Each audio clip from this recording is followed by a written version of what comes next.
Hello and welcome to another episode of the Opportunity Podcast. Today I am speaking with Peter Shankman, the person who founded and sold HARO, Help a Reporter Out, and now he is running Sources, which is a whole new angle on getting PR for your business, as well as hosting Thinking Faster. We mentioned it in the podcast. I have a terrible memory for this stuff, but all about podcasts about neurodivergence and neurodivergence in the workplace, people with ADHD or people like me who have dyscalculia, and how you kind of navigate this and some of the benefits that people don't think about when hiring those neurodiverse people. He also runs Mental Capital, which is also all about that. Peter is a bit of a legend in my little world. I got the honor of meeting him about 5-6 years ago, and he taught me a lot about the way that reporters think. So as you, entrepreneur who's looking to grow your own business, PR is probably a big thing on your mind. A lot of SEOs are talking about digital PR these days. But a lot of times when the SEOs are talking about digital PR, and I say this with all the love in my heart, they're really just putting a fancier name for link building on the back end of it, which to me, like if you're going to do digital PR, like why stop at link building? Why not build a real brand and do something that's much bigger, that's going to be honestly a lot more profitable and get you a whole lot more links? So Peter and I talk about that a bit in this podcast.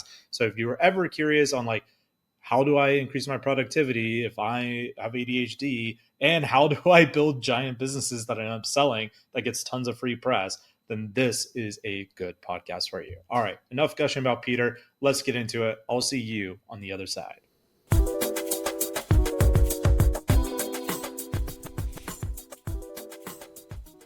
All right, I got Peter Shankman here with me. I'm very excited for this. Maybe we'll get into the story of how this got set up, which is also kind of funny with that email you sent me. But before I do that, for anyone in my audience who does not know the man, the myth, the legend, introduce who you are to my audience.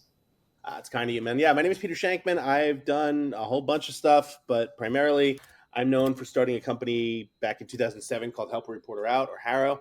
That was acquired in 2010.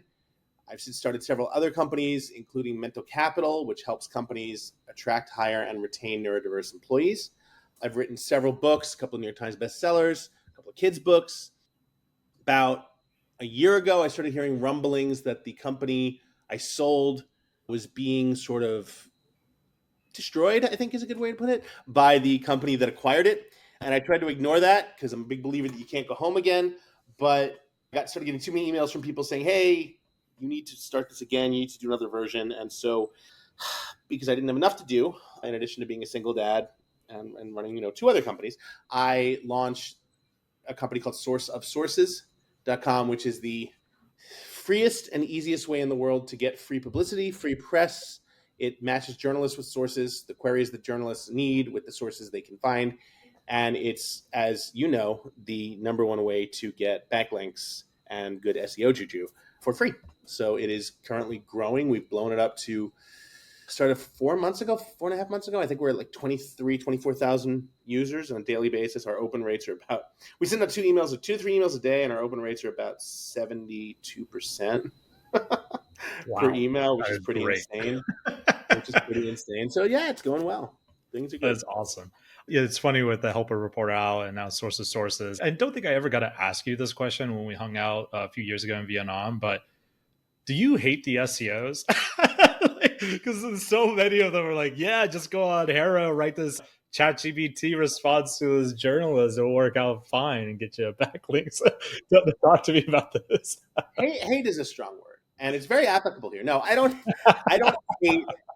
I don't hate the SEOs. My issue with the SEOs is that I just want you to be slightly smarter than stupid, because there is so much stupid out there that it would benefit you so well if you just went 1% better than what's out there. And to give you an idea of what I mean by that, reporters like me and they like what I've built because it helps them. And so when they get bad AI generated shit that's just designed to boost SEO for websites or for companies, they forward it to me, right? And so, I mean, just this morning, hi, Peter, just want to let you know, Jay Owen at businessbuilders.sendflow.com, Doug Steinberg at magnetic.sendforward.com, and Leslie Jean Baptiste at teamgeniusmarketing.mailforwarder.com all send shit, right? And this is from the reporter. There's a reporter who works for a national publication as well as several others. So if you just took the time 30 seconds out of your day to not automate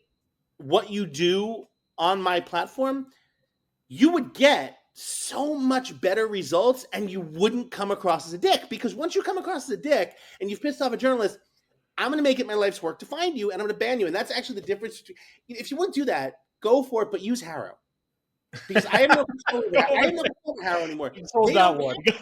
HARO doesn't care what you do on their service. So if you want to go for it, go for it. I'm building a much better platform here, which is what I originally did with HARO. So, a lot of the people who listen to your podcast, they sit there and think, wow, this is so awesome. This is so easy. I'm going to find you. I'm a single dad of an 11-year-old daughter, right? We have a great relationship, but I can tell you she's 11. By the end of this school year, I'm going to be so cringe to her that she's not going to want to hang out with me because that's just the age she'll be at. It's going to give me a lot of free time, right? Peter, I don't go to bars. I don't drink. I'll just sit home and dig through IP addresses until I find you. I have nothing else to do. So this is kind of a PSA to my audience because my audience is a lot of them would be the ones who are doing this to you. I guarantee you, those 3 email addresses are listening to this podcast. Oh right? Yeah, I recognize one of the names for sure. Great. So for everyone out there listening, how this podcast came about, like obviously Peter and I were buds, so like we've hung out before, but he came onto this podcast because it's been a while, but how the origin story came is this: Peter found one of those guys. It's like, hey. So he will find you. He's very good at it. Let that be a warning. I wrote a great. That was one of my favorite emails to write. I haven't written a good email like that in years. Like at first, I thought whoa, why is Peter so mad at me? Here's your website. Here's your private email. Here's your Empire Flippers account. By the way, I'm CCing the guys in Empire Flippers who are good friends of mine. How you doing? That was the best put on blast email I've read in quite a while. It was quite funny, and that's how I knew I needed to get you on the podcast. So, talk to me about. One, I didn't know that you had gone into doing this mental capital. So talk to me a little bit about mental capital. What's that all about? All my life, I'd been ADHD, but I was never diagnosed till my early 40s, right? I basically was in New York City public schools growing up. I was the sit down, you're disrupting the class kid, right? In the 70s and 80s when ADHD wasn't a thing. And used to get into trouble constantly. Managed to get through. I got through college. I graduated somehow by the skin of my teeth. Went to grad school, and then I got one job. I got really lucky. I wound up working for America Online back in the 90s when AOL was the internet. For your younger audience out here, AOL used to be the internet. It wasn't free. You didn't just log on to shit in the air. You had to pay for it per hour, and I was hanging out in this chat room, and someone said, hey, my company's trying to build the newsroom. You have a journalism degree. And I got hired as one of the founding editors of the newsroom at AOL. And I built this newsroom in 3 years. Lived down in Virginia where AOL was based. It was an incredible experience. And built this incredible newsroom with all these great reporters and these great other journalists. And then I left AOL, and AOL was weird because AOL let us work any way we wanted. You want to come in, great. You want to work from home, you want to work from the Boreal Forest. They didn't care as long as you got stuff done. And having never had a real job before, that was my first real job. I assumed, wow, that's how business is.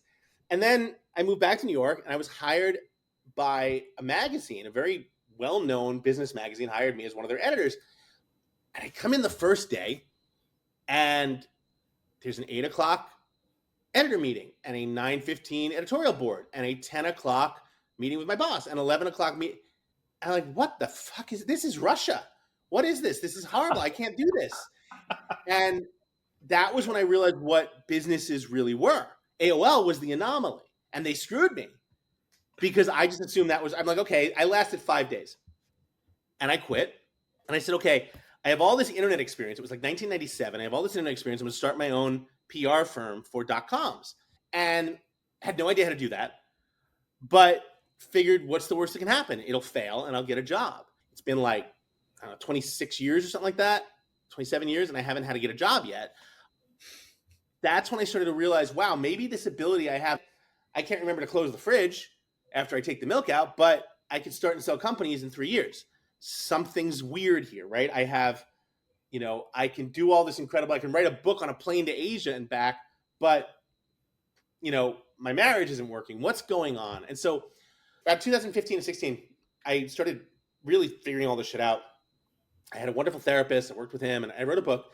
The book was called Faster Than Normal. And the basic premise was, if you understand your neurodiversity, whether it's ADHD, autism, executive function disorder, whatever, you can actually do incredible things better than most people because you have this incredible ability to hyperfocus and to see things in a way that no one else sees them.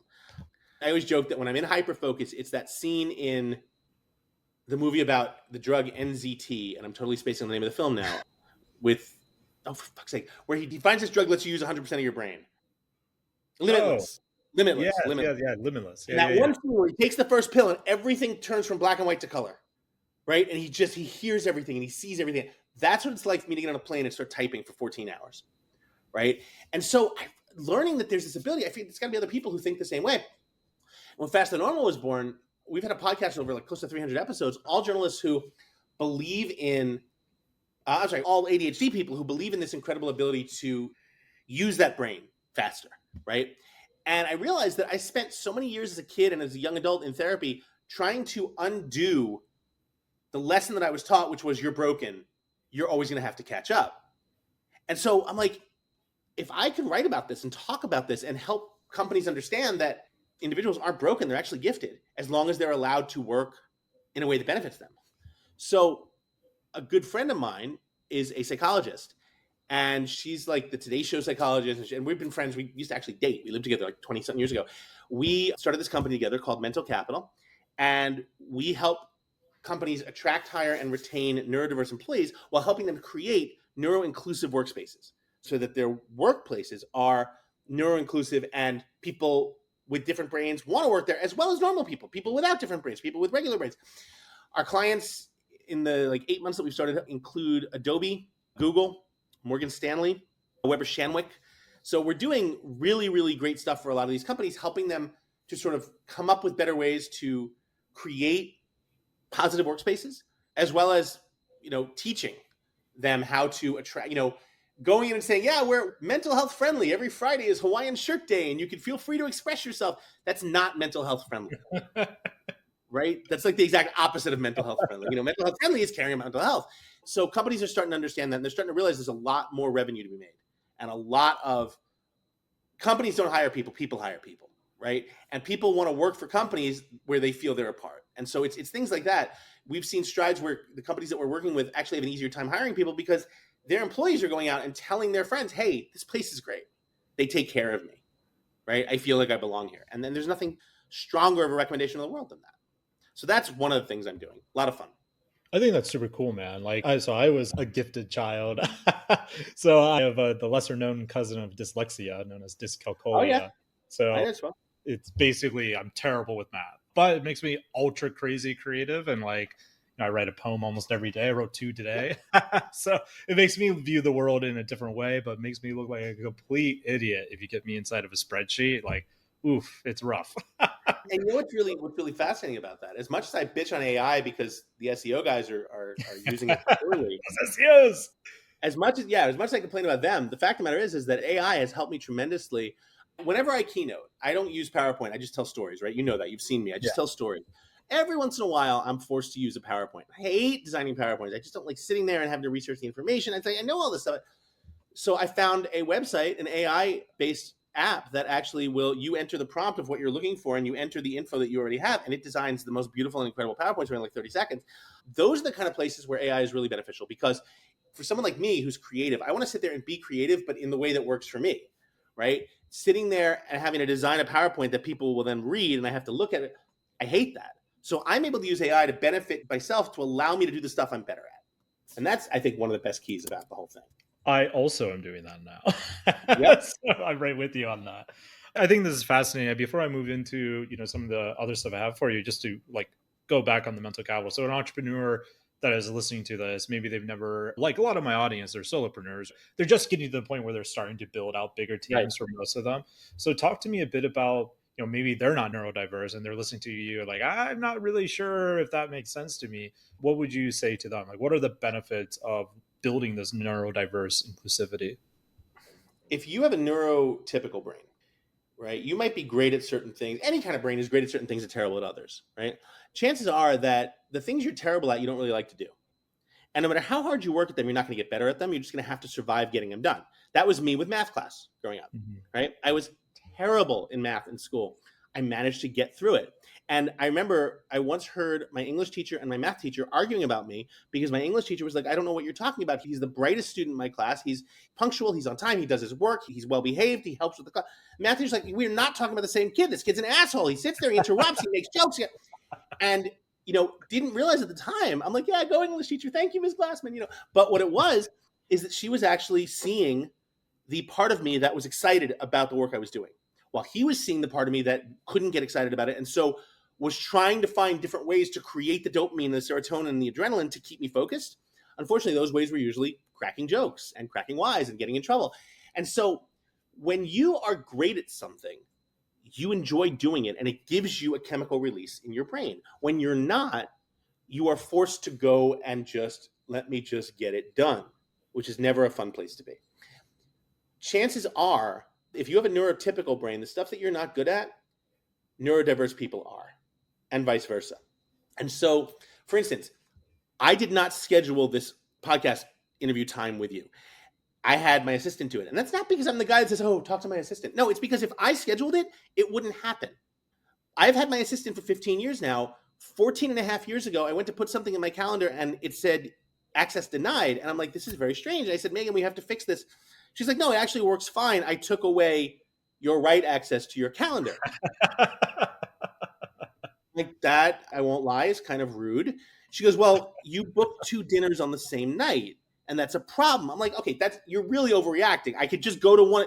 She says, you booked them on separate continents. If you want me to keep working for you, you no longer have 14 and a half years. I have not had right access to my calendar. If I want to do something, I CC Megan on the email. She determines whether I can do it. And here's the double beauty of that. Number one, it prevents me from making mistakes, and it makes sure that I'm online when I'm supposed to be. Number two, she knows me, and she knows my brain work. And neurodiverse people by default are people pleasers because they know what it's like to be told no so many times. They know what it's like to be told they're wrong. So they intrinsically want to help people not feel that way. So someone will ask me to do something. Hey, perfect example. Last week, it's Fashion Week in New York. Last week, Peter, hey, I'd love to have you come to this party I'm producing the Fashion Week. It starts at 11 p.m. You're going to love it. Like, oh my God, that sounds like so much fun. Sure, I'd love to do it.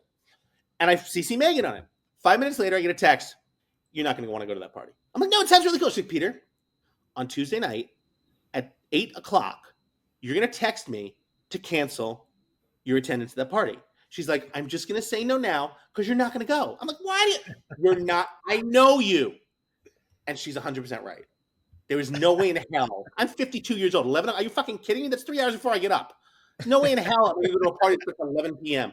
And she knows me. So you find people and you find the things that you're great at that people suck at, and then you find the things that you suck at and let other people do them. That's one of the bases of neurodiversity. If you understand how your brain works and what you're great at, you could be just so much more, have the ability to do so much more in your life, professionally and personally.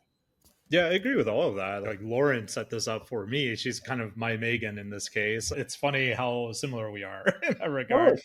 100%. But yeah, like with my own issues, I tend to find I can see deeper than other people, but like you get me in the details and things are going to go awry. Oh, yeah. But you want me to like cast like the big vision, the big picture, like I can often see deeper than others. So yeah, I think that makes sense. Like the hyper-focused stuff, I think is also incredibly powerful. Like I could bang out thousands of words in a few hours, but you get me to try to give you like Google Analytics access, like good luck. It's going to take like 5 days before I remember. Not going to happen. It's funny you mention that because the 2 places I'm most powerful in terms of writing it, my assistant, has me booked. Like she's like, okay, you're gonna work from home for da-da-da. And she can also track me. She's one of the few people in my life that I give Find My access to on all my devices. So she'll be like, everything all right? You're at Jessa, my daughter. She's like, you're at Jessa's school for pickup. It's 12:30. You don't have to pick her up until 3 p.m. Why are you there? Everything okay? Like, yeah, I just work better in the school library. Like, yeah, okay, that's fine. And I'll bring my laptop to school library. I put on my headphones. I'm in a different place, and I'll just work for 3 hours, and I'll knock out a week's worth of work. Before I figure out, it's great. So this kind of dovetails nicely between the assistant and what you just said with breaking the environment. For the entrepreneurs out there who are more neurodiverse, say you or me or whatever, what is your tips for productivity? Because a lot of times, and you can correct me if I'm wrong, but I feel like a lot of times people who are a little bit divergent, they are pretty down on themselves in terms of their own productivity. Like they see other people going at it, like how the hell are they doing that? I'm always so tired. Like where do they get this energy to do this miracle morning stuff? So what is your no, I'm kidding. I love how. I'll send him an email. No, yep. How's the shit? Love him. Fuck you, Hal. So no, the basic premise behind behind my productivity is very simple. So a while back, I was actually going through my divorce at the time, and I had this epiphany. And it's not anything brilliant, but it worked for me. We do the things we love versus we do the things we want. When we do the things we love, we're usually really good at doing them, and we can always find the time to do them. When we do the things we have to do, or the things we want, not necessarily. And to get the things we have to do done, we have to do them at the expense of something else. And so for me, my life comes down to a simple question: what's more important? Is it more important to go out and go to a party and do whatever, or is it more important to go to sleep early, get up at like, again, single dad, get up at like 3:45 in the morning to get on my Peloton for 90 minutes before my daughter wakes up, so I am fully dopamined before she wakes up, and I'm a better dad. And that dopamine sticks with me all day. And and I have a couple of friends in the program in AA, and they've said this one thing that I always remember. They do something called playing the tape forward, which is when they have that desire for a drink, they ask themselves, how's the drink going to feel in 5 minutes? But more importantly, how's the drink going to feel in 12 hours? Right? In 5 minutes, it's going to feel amazing. Right? Have the first drink, it's going to be awesome. It's 6 p.m. How am I going to feel in 12 hours at 6 a.m.? I live by playing the tape forward, because when you're ADHD, you only have two speeds. You have namaste and I'll cut a bitch. There's no middle ground.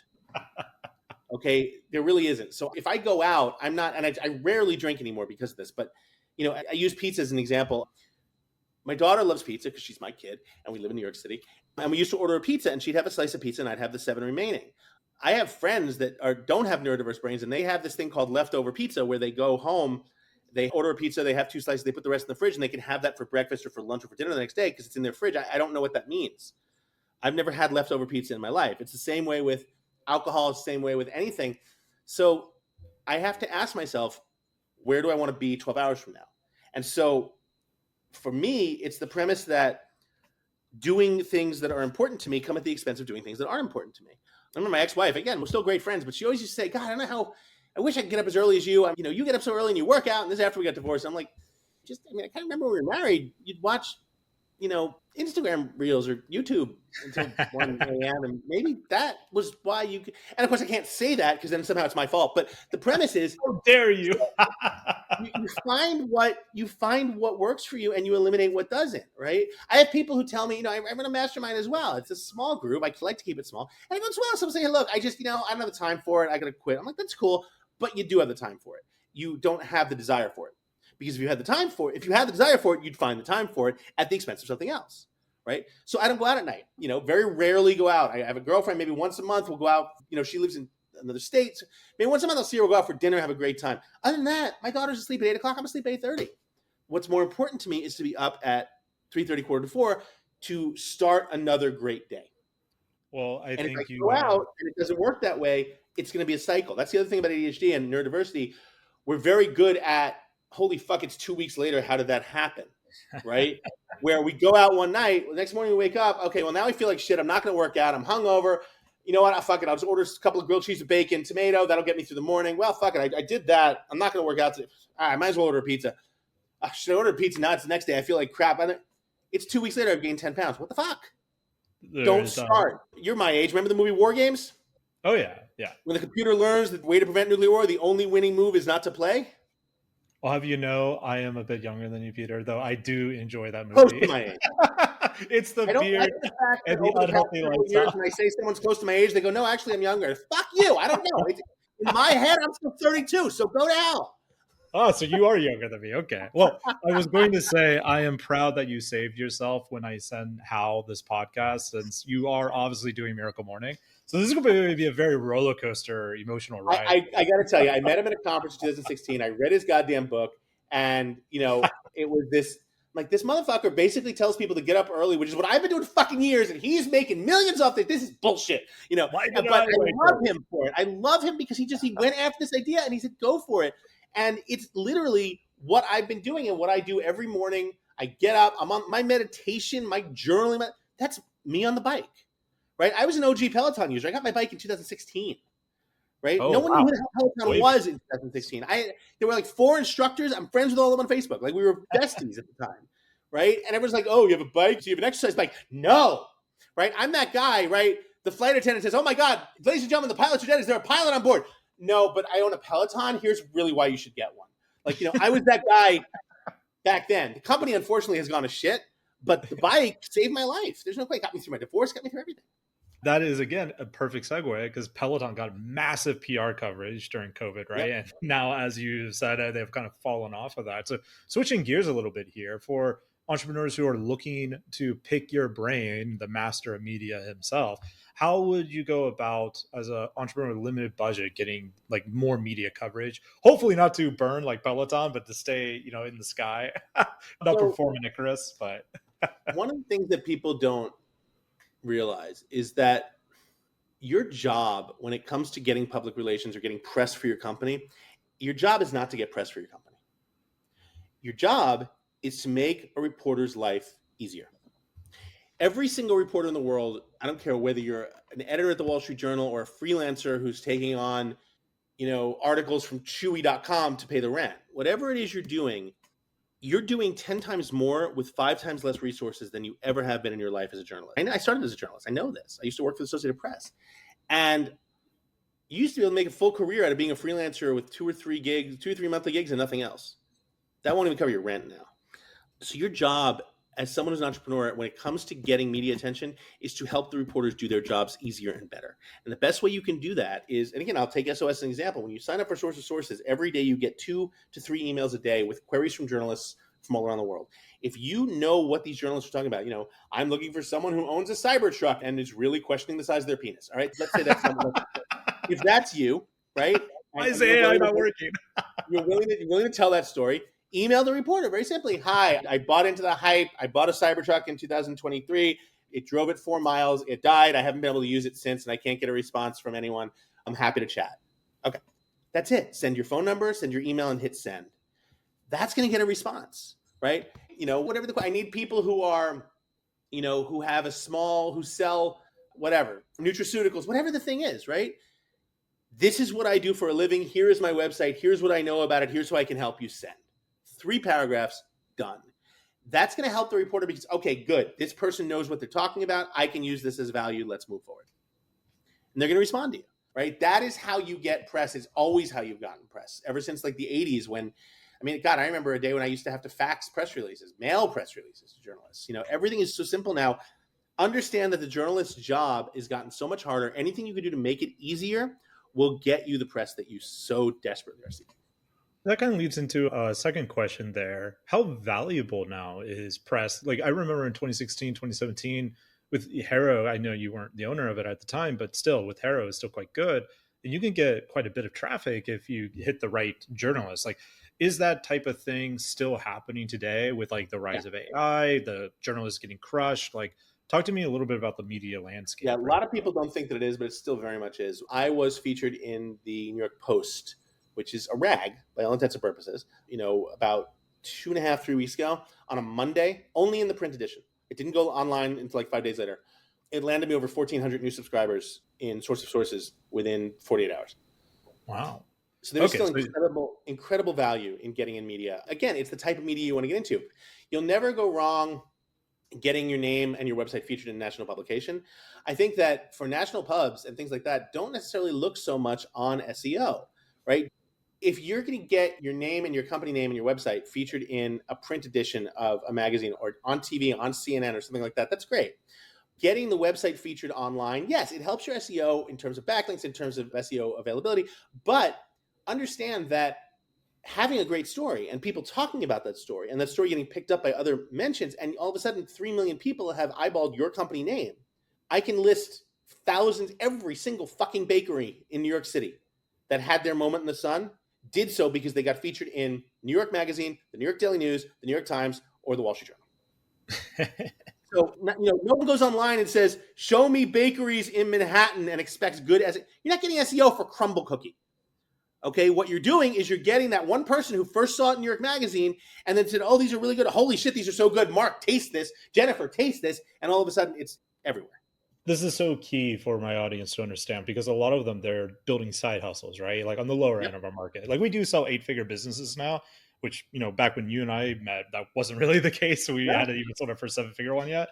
but there's still a lot of those people in my audience, and they'll hear what you just said, like, well, but I don't want to show myself or whatever. I just want to like do SEO. And my response to them for years has been like, look, why are you so focused on SEO when you can use this to build a real brand that's going to make way more money than if you're just an affiliate, Oh, right?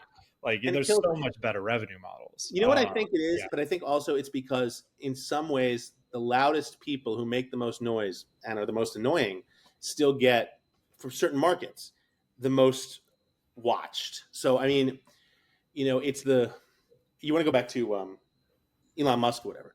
There's only one reason only he bought Twitter: to have a platform, to be able to talk to 44 billion people with, or now what, 800 million with impunity. And it doesn't matter what his, how terrible his cars are, how terrible Twitter. I mean, God, I miss Twitter. At one point, I was the 49th most followed person on Twitter. Wow. Right? It was amazing. It was a great experience. Well, that was before the celebrities found it. But, now it's basically a bunch of 20-something wannabe alpha males, right? All of whom are saving up their money to buy the next, what's the term I heard for the Cybertruck? Oh, DePlorian, which I think is fucking amazing. It's the best term I've ever heard, right? And that's, the terms, I will say that this year, this election political cycle in America has gotten some stuff. DePlorian, and then J.D. Vance, someone referred to him as Hillbilly Vanilli, which, oh my God, I'm dead. Right? So, I was a big fan of the couch meme myself. Right.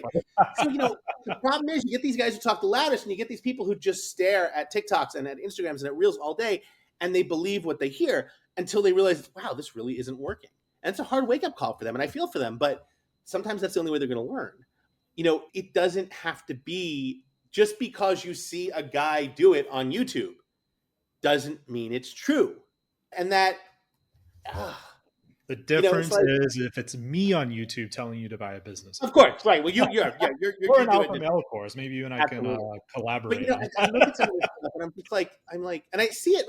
I see it in my daughter's school. Some of the kids, she's in 6th grade, so it's not really affecting the 6th graders, but some of the 9th graders and 10th graders, they're watching fucking this Andrew Tate asshole and all these fucking idiots, and they're believing that that's what you're supposed to be. And I'm like, Jesus Christ, we're fucked, And so you go back to this premise of loudness. It's not always the loudest voice that wins. The loudest voice might get the most attention briefly, but from a PR standpoint, they're going to fade really, really quick, like everything, right? I'll give you $10 right now if you could tell me the actual name of the Hook Taw girl. I have no idea. I bet you a month and a half ago you knew her name. That's where we are, right? So it's that premise that you don't want to skylight up and drop back down. You want to have a steady, slow climb. Yeah. Right. Because the steady, slow climb is going to get you to the top and keep you there as opposed to flaming out. That's what good PR does. That's what good marketing does as a whole. Yeah. I remember I wrote a piece back in 2010 about why I'd never hire a social media expert, but I would hire a marketing expert. Right. A social media expert. I'm not going to hire. You might be great at taking the bread out of the refrigerator to make my sandwich. I don't want someone who's great at taking the bread out of the refrigerator. I want someone who can make me a great sandwich. Right? Social media, SEO, PR, they're all arrows in the marketing quiver. Right? In the quiver of marketing. And if you're not good at picking out every single arrow and bullseyeing every single time, one of them is not going to survive. You might be okay at an agency, but if you're trying to run your business and you only are good at one thing, it's not going to work. There's a lot of truth to that, like I'm the head of marketing now over at Empire Flippers. I think I'm still the blogger when you and I met, yeah, you were blogs. And I have found that 98% of leads come through SEO, right? Most of my friends who I've sold their businesses from 100,000 to, we just sold a $13 million deal. Most of those guys are way better at SEO than me. They are so deep in it, right? But for me, I just focus on EF building a brand. And it just becomes way easier. So I'm glad we had that discussion on that, because I think a lot of entrepreneurs, they get so lost in the traffic weeds, whether it's social media, getting an influencer, a shout out, or PR or whatever, right? They forget the bigger picture of what they're trying to do. So many people have come to me and said, "Oh, let's do SEO for source of sources." HARO sold for many millions of dollars, and I sold it. I think we had about 200,000 daily, 155,000 daily active users. I don't remember the number.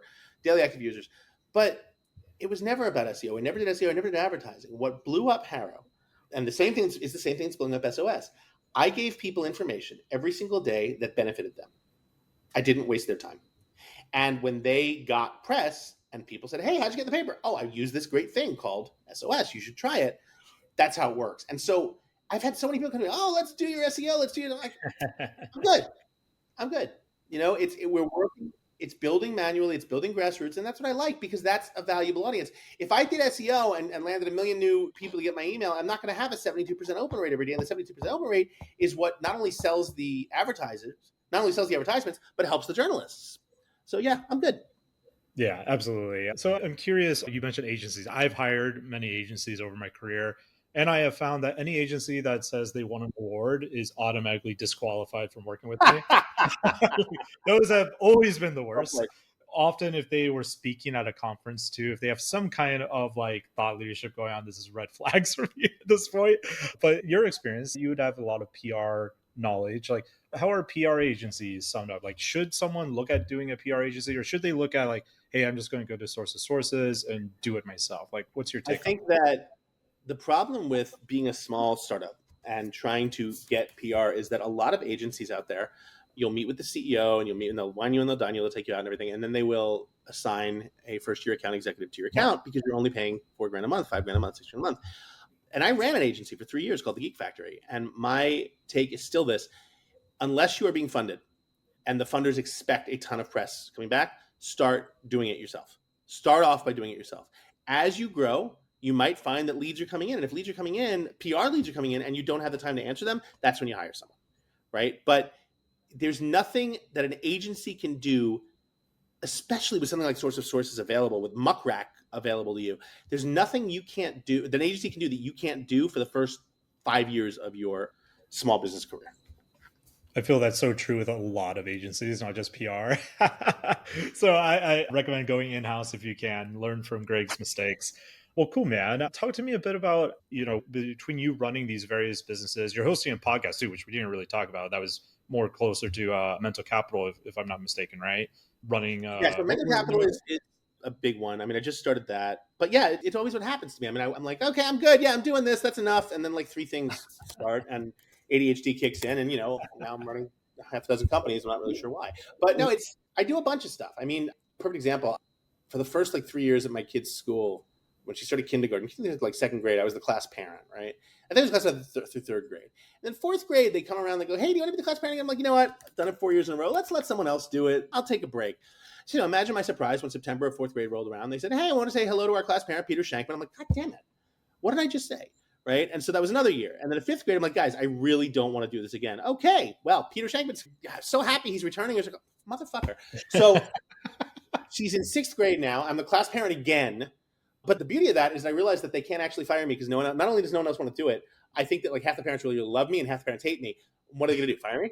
So, I send out the weekly emails and I put animated GIFs in every single email. Fire me. Come on, bitch. Come on. Call HR. So it's like, for me, it's just so much fun. And that's really an ADHD thing as well. The premise that let's try it and see what happens. Right? More brilliant ideas or brilliant moments in life have never materialized, not because they were failures, but because whoever wanted to do it said, that'll never work, and never tried it. Yeah. Right? True to that. What's the line? The greatest risk in the world, it's been said, is not taking one. 100%. So, worst comes to, it's been 27 years since I started my first company. I'm still of the opinion, fuck it. If it fails, let's get a job. I got my resume. AI is helping me with it. Right? Exactly. Before we go into because the build up to that question is I want to ask you about what you're seeing in the future. But before we do that, I actually want to backtrack a little bit. So when the entrepreneur is building their own PR for their business, right? Say they're using sources, they're starting to build these relationships with these reporters. How do you, in your view, take that to the next level? So something I have heard is if you get one reporter to like your story, start adding them to the Rolodex, start reaching out to them more often. What's the balance there between I'm annoying this reporter with a story that they're not interested in, or I'm helping them? How do you make this blow up and scale it bigger? If that question makes sense to you. I do. I totally understand what you're saying. And the key for me is to email the reporter once, do a follow-up a few days later, and then if you don't hear from them, move on. And the reason I say that is because if you get a third email, usually by the third email, they're going to see you annoying and they're just going to delete you. And they're going to filter you and you're never going to see again. Following up, I find that because journalists are focused on having to do so much more with so much less, they'll usually respond immediately when there's a definite fit, and they'll come back to you. And the nice thing is once you get that first journalist and they like your stuff, then you can go back to them and you can say, hey, I'm working on this, I'm doing that. If I can ever be, not pitching them, just FYI, we pivoted and we're doing this now. If this is ever something you're covering, feel free to reach out. I'm happy to help you. That's the key. I'm happy to help you. I don't want you to cover dear journalist, cover my story. Peter, that's not going to get it. But hey, journalist, I'm doing this, I'm talking about this, and I know a little bit about this. If you're ever covering that, I'm happy to offer myself as a source if I can help you out. Gets a lot more. Every time I've ever hit for the cycle, which in media is you get on 3 or more of the major news networks in the same day, is always because I've emailed them and say, hey, FYI, I talk about X and this big breaking, not X, the platform. I got to change that. Elon. Damn it. I talk about XYZ and this big story about XYZ is breaking today. I'm happy to come on. Here's the book I've written about it, whatever. When I did the biggest audience I ever had for a media outlet was Fox News. And they were slimy, but they weren't anywhere near as slimy. It was like 2009. And it was Fox News. They called me to be the first person they cut to when Tiger Woods' press conference about him going into sex rehab ended. So Tiger says, thank you to my fans, and I'm leaving now for rehabilitation. Conference. Okay, interesting. Let's go to Peter Shankman. 2.6 million people, right, watched me live talking about Tiger Woods. And it was because I called the reporter. I'm like, hey, or producer, I'm like, hey, I know if you're covering this is like the day before. If you're covering this conference tomorrow, let me know. Remember, I wrote a book called Crazy PR Stunts. I'll talk all about it and talk about why this is going to work for him. And they cut to me, and that got me. I think I got like 26 speaking gigs from that one hit alone. The only thing that ever came close to that was when I was on John Oliver. So last week tonight. So you were on John Oliver? Yeah. Oh, yeah, dude, I love that show. I used to watch it all the time. I was doing a hit on Al Jazeera, and he pulled Al Jazeera in his rant, in the first rant, and used my quote and said exactly, he's right. And that, my little face in the Chiron, it was awesome. I was sleeping. 10:15 at night, my phone blows the fuck up. I was like, Dad! What have you done to me, Oliver? That's great. That's awesome, man. I'm glad you said that. I had a person ask me, like, how do I speak at all these conferences? And my answer to him was like, just ask. Just ask. And a lot of times speakers fall out and they need an emergency speaker, So yeah, it sounds very similar to that. So with all your various businesses, man, we're going to get into the rapid fire section after this question, but I'm curious where you think PR is going with everything that's happening in the digital space between AI, social media, rise of influencers, kind of the death of old legacy media in a lot of ways. Like, what's your thoughts on the landscape going forward? The problem with the media right now is that 90% of at least America is owned by right-wing extremist billionaires, and that is a real problem.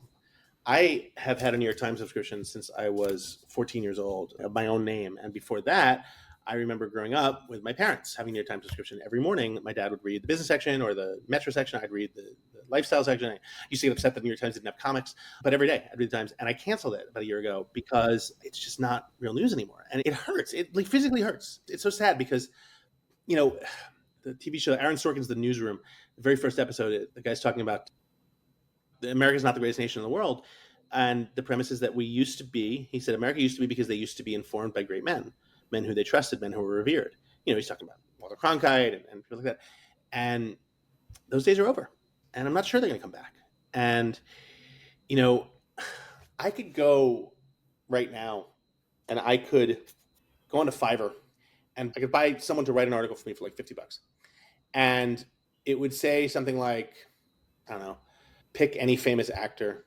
Word is that he is now attached to pick any movie that's in development, right? And make it a sequel, and then make sure to say there was talk about him being in the name of the movie, the first one, parentheses, directed by Peter Shankman, parentheses, but that fell through.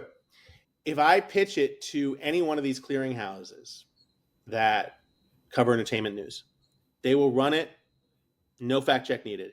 And this is honest to God the truth, within 2 days, my name will be attached as the director of the first movie.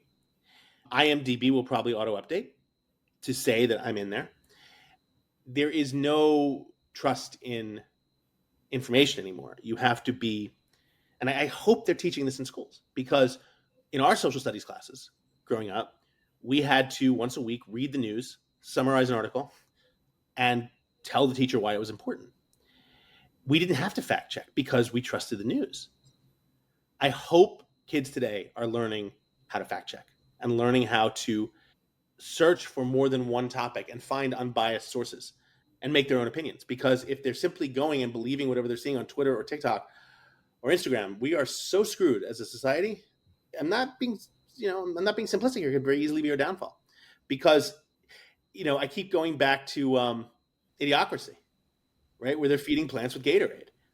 Electrolytes. Because they were great. Plants crave because they were told it and they believed it. I saw a meme with, I think it's Hulk Hogan. He did like the Republican convention. The meme was like Hulk Hogan and then the WWE president. Yep. Idiocracy, like, we have hit peak America, which is, I thought was fantastic, regardless of political views. Like, laugh at it, but on the flip side, I have a countdown app on my phone that tells me exactly how many days until my daughter's out of high school and I can move out of the country. Oh, come on over to Asia, man. Hey, my girlfriend and I are looking at Vietnam, we're looking at Thailand, we're looking at Dubai. So yeah, nice. It's gonna happen. I love all three. I own my place in the city, so I'll keep my place in New York, be here 6 months, be there 6 months, no question about it. Well, let's wrap up the podcast, my man. Do the rapid fire questions. So I'm going to ask you 3 quick questions. You give me 3 quick answers. Are you ready? Go for it. You already did number 1. Good on you, man. You were so good at this. No, seriously. All right. First question. What, in your view, is the best hidden growth opportunity right now in the digital PR world? Knowing how to write. I'm serious, because AI will always be detectable, right? And anyone with any inkling of any brain matter whatsoever will understand that when something's been written by AI versus when it's real. Take a class or 2 or 3 in good level communications, any form of writing. I try to audit a class at least online, at least once a year. It doesn't even have to be pure writing. It could be Shakespeare, right? It could be anything that gives me different ways to think about writing, because at the end of the day, the ability to communicate and communicate well and succinctly will always be in high demand. I don't care how good AI gets. 100%. And on that track, what tools or resources would you recommend for an entrepreneur who wants to grow their knowledge of PR or, do PR themselves? I mean, one of the best ways to learn how to do PR well is to read the newspapers, read online, not necessarily the manufactured news, but read like 5 different sources, all the way from the left to center to all the way to the right, and 5 different topics you're not normally used to. I have a subscription to bass fishing. All right. I live in Manhattan. There's absolutely no reason for me to have a subscription to bass fishing, except I learn what different types of things are going on in the world. Okay. It's those kind of things. Have a subscription to at least one physical magazine. There's something to be said for sitting on your couch without a device and reading a physical magazine. It changes you. It fundamentally changes you. And then from strictly PR standpoint, subscribe to sources or something similar and learn how the journalists are requesting their queries. If you can understand how they're requesting their queries and dig deeper than just here's what they want, but understand, why are they asking for this? Why have I seen 5 different media outlets, respected media outlets, asking for people whose DePLOreans have broken down? Is that something? Is there a bigger picture here? You can use source of sources to understand what the media is thinking at any given time. A lot of people don't realize that. Oh, that's smart, actually. Yeah. What's the story behind the story kind of mentality? Yeah, I like that. All right. Final question, hardest question for sure. If you don't answer this one, I may not be able to send that email to Hal. So no pressure. Since you started in this crazy world of entrepreneurship, what has been your funniest moment? There's so many of them. One of them was definitely when I was at a conference and I was supposed to meet a potential client, and I was just exhausted. And I didn't want to go, and I'd gotten up, I just didn't want to meet him. And I'm like, I'm going to go to the pool. I'm going to sit here for 20 minutes and just sort of chill. And then I'm going to call him and I'm going to say, look, I just need a break. Can we do this another time? And as I'm sitting there just chilling, I get a phone call on my cell, and he's like, Peter, hey, listen, had to run back to the airport early. I'm hopeful that we can meet up another time. See you in New York next week or something like that. And I'm hearing, as I'm listening to the call, it almost feels like I'm hearing it in the air a half a second before I hear it in my cell phone. And I look over, and at the very next cabana is this guy hungover as fuck, lying to me. So I just stand up, I'm like, yeah, I totally get that. I walk over, and I'm just like, yeah, it's fine. We can totally. And he just sort of like, Peter, thank you. You want a tequila sunrise? I have tequila sunrise. It was very the dog. That was one of them. I'd say another was after I sold one of my companies. They had a It was a conference, and they were sponsoring the after party. And I went in, and the guy goes, "You're on the list." I'm like, "Well, I sold my company to them, so probably." He goes, "Yeah, you are." I don't. Life is just too short, man. I think the best, not the funniest, but the best moment of my life, hands down, one of them, like in the top three, was the first time I was able to bring my daughter up on stage with me as I was finishing a keynote. Right, she was in the front row all the time, and I said, "I just want to introduce you." And she was like 3.5, 4 years old. And she walks on. It was a cool moment. That's awesome, man. Well, I think that's a beautiful ending of the podcast there. But before we go, if someone wants to pick your brain or learn more about what you do, where's the best place for them to connect with you? I'm at Peter Shankman everywhere. Instagram, Threads. I'm big on both Instagram and Threads. I no longer use Twitter. I still have the name because I don't want anyone to take it, but I no longer use it. It's been over a year, which is sad. What else? I'm peter@shankman.com. Websites are sourceofsources.com, shankman.com, fasterthannormal.com, and mentalcapitalconsulting.com. Awesome, man. Well, thank you for coming on. We'll put all of those links in the show notes down below. Very cool.